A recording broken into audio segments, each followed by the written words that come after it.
Bonjour, dans cette capsule, nous allons voir comment étudier les variations d'une fonction polynôme de degré 3 en reprenant l'exemple de la capsule précédente. On considère la fonction f définie sur R par f de x égale 2x au cube moins 9x carré plus 12x moins 2. Nous souhaitons étudier les variations de cette fonction sur R. Alors là, il faut se souvenir de la méthode pour étudier les variations d'une fonction, méthode essentielle à retenir. Donc, nous avons vu une propriété qui nous dit que le signe de la dérivée de f, le signe de f', nous donne les variations de cette fonction sur un intervalle i donné.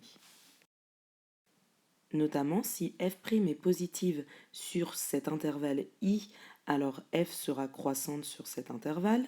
Si f' est négative sur cet intervalle i, alors f sera décroissante sur cet intervalle.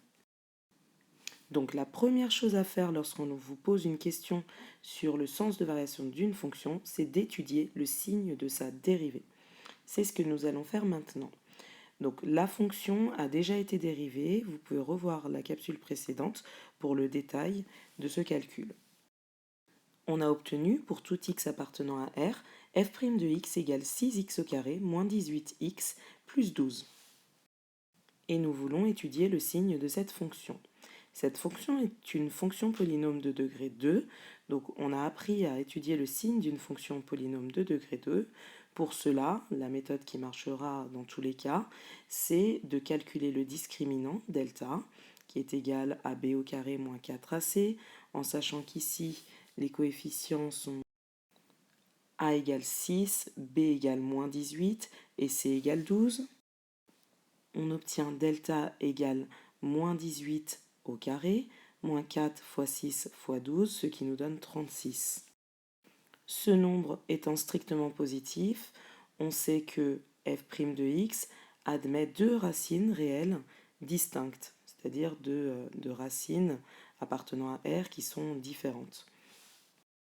La première racine est x1 égale moins b, moins racine carrée de delta sur 2a, ce qui nous donne moins 18, c'est-à-dire 18, moins racine de 36 sur 2 fois 6, ce qui donne 18 moins 6 sur 12, 12 sur 12, ce qui nous donne 1.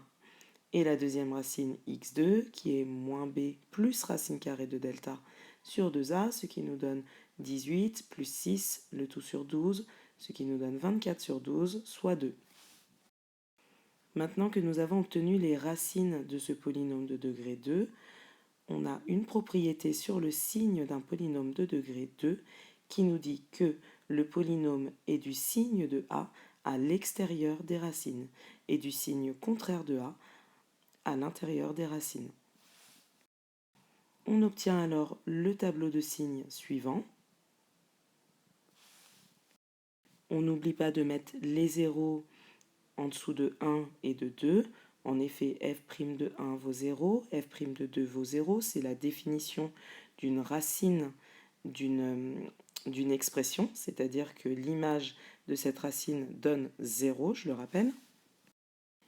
Et donc à l'aide de ce tableau de signes, nous pouvons déduire le tableau de variation de f, que je vais tracer juste sur une ligne en dessous du tableau de signes de f'.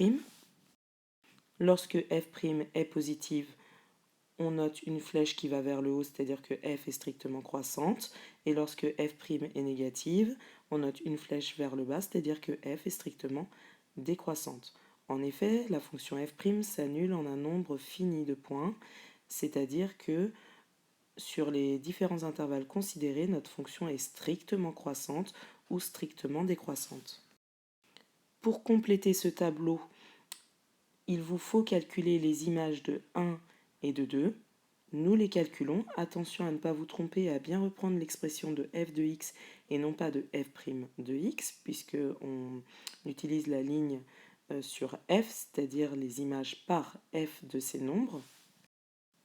F de 1 égale 2 fois 1 au cube moins 9 fois 1 au carré plus 12 fois 1 moins 2, ce qui nous donne 3.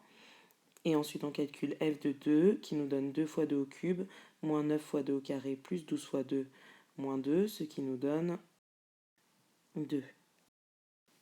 On place ensuite ces valeurs dans le tableau de variation pour le compléter. Pour les S, vous devrez également calculer les limites en moins l'infini et en plus l'infini. Ce n'est pas exigé dans la section ES.